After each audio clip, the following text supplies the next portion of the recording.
तुम्ही आपल्या सॉफ्टवेअरविषयी ऐकलेलंच आहे की एका तासाचे काम एका मिनिटात होऊ शकते किंवा एका सेकंदात होऊ शकते किंवा एका मिनिटाचे काम एका सेकंदात होऊ शकते किंवा सेकंदापेक्षा कमी टाईम लागू शकतो.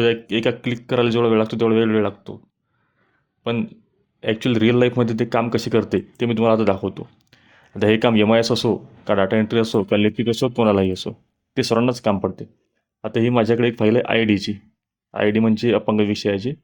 हे लाभार्थी म्हणजे अपंग मुलाचं नाव आहे, ते वय, लिंग, इयत्ता, केंद्राचं नाव, शाळेचं नाव, अंतर, दिव्यांगाचं प्रकार, शिफारस, साहित्य. आता मला सांगा, ही जी लिस्ट आहे ही 80ची आहे. ही 800ची पण असू शकते. म्हणजे यात फक्त 80 नावं आहे, पण ही जिल्ह्याची जर एकत्र केली तर ते 800 नावं पण होऊ शकतात.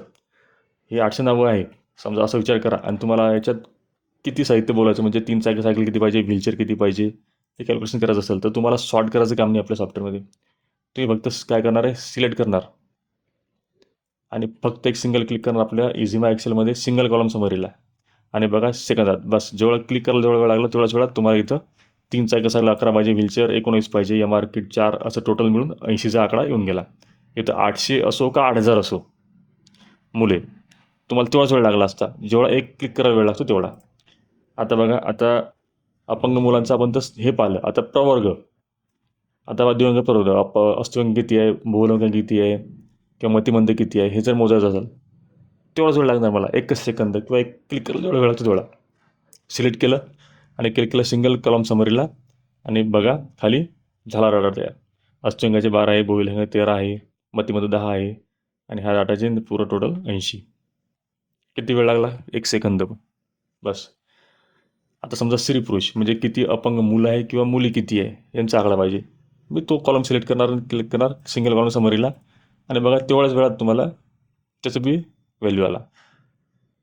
स्त्री म्हणजे मुली 35 आहे आणि मुले 45 आहे. टोटल 80चा आकडा तुमचा मॅच झाला. तर हे इतकं सॉफ्टवेअर फास्ट आहे. पण आता त्याचा एक ॲडव्हान्स व्हर्जन पुन्हा असं असतो की आपल्याला बरंच काय करावं लागतं की आता व्हीलचेअर तर आहे, मग कोणत्या केंद्रात किती व्हीलचेअर आहे किंवा कोणत्या तालुक्यात किती व्हीलचेअर आहे किंवा कोणत्या जिल्ह्यात किती व्हीलचेअर आहे. नंतर MR किट असतील तर कोणत्या याला केंद्राला किती MR किट आहे हे असं पाहिजे असेल. म्हणजे ह्याला 2 कॉलम समरी म्हणतात. म्हणजे 2 कॉलमवर काम करणारी समरी आहे. आता तुम्हाला कोणत्या केंद्रात जर पाहिजे असेल तर केंद्र आणि साहित्याचं नाव आलं. कोणत्या शाळेत किती पाहिजे हे जर पाहिजे असेल तर तुम्हाला शाळेचं नाव आणि शिफारस साहित्य हे आलं.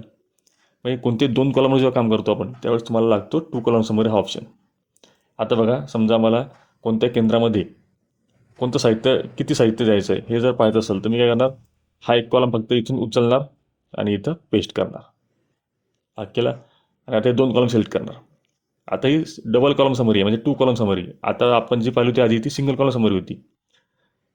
आता बघा 2 कॉलम समरीला क्लिक करतो आणि लगेच डाटाला माझ्यासमोर अमरापूरमध्ये लो विजन किट एवढे आहे, MR किट एवढे आहे, ब्रेल किट एवढं आहे, ब्रेल स्लेट एवढं आहे, मॉडिफाय चेअर एवढं आहे, उदयनगरमध्ये एवढे आहे, एकलारामध्ये एवढे आहे. ॲक्च्युली हा डाटा सगळा डेमो फाईल आहे बरं ही. म्हणजे यामध्ये याचं ॲक्च्युली हे नाही आहे. मी फक्त तुम्हाला समजण्यासाठी मी टाईप केलेली फाईल आहे ही. यातलं ॲक्च्युअलचं काही संबंध नाही. किनोऱ्यामध्ये एवढे आहे, कांगलामध्ये एवढे आहे. एकाच सेकंदामध्ये तुम्हाला मिळून गेलं. फक्त हा कॉलम सिलेक्ट करायचा आणि हा इथून उचलायचा आणि ठेवायचा शाळेच्या समोर. शाळेसमोर ठेवल्यानंतर तुम्ही हे 2 कॉलम सिलेक्ट करा आणि त्याला 2 कॉलम समोरला क्लिक आणि बघा तुम्हाला शाळा वाईज डाटा येऊन जाईल. आता ही शाळा आहे XYZ.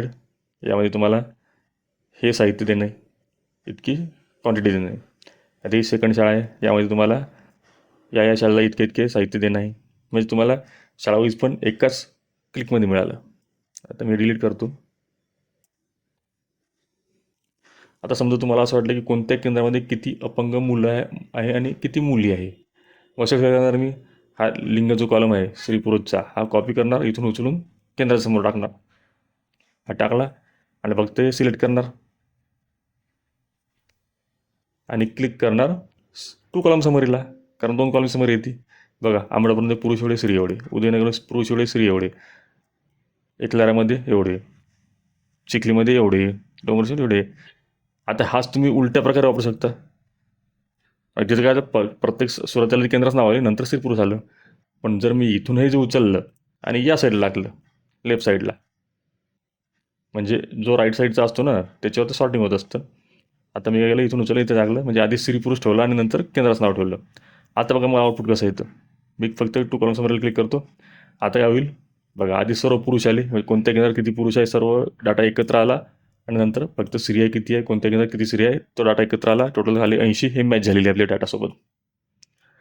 हेच तुम्ही समजा तुम्हाला शाळा वाईज पाहिजे असलं तर तुम्ही तो कॉलम फक्त शाळासमोर ठेवणार.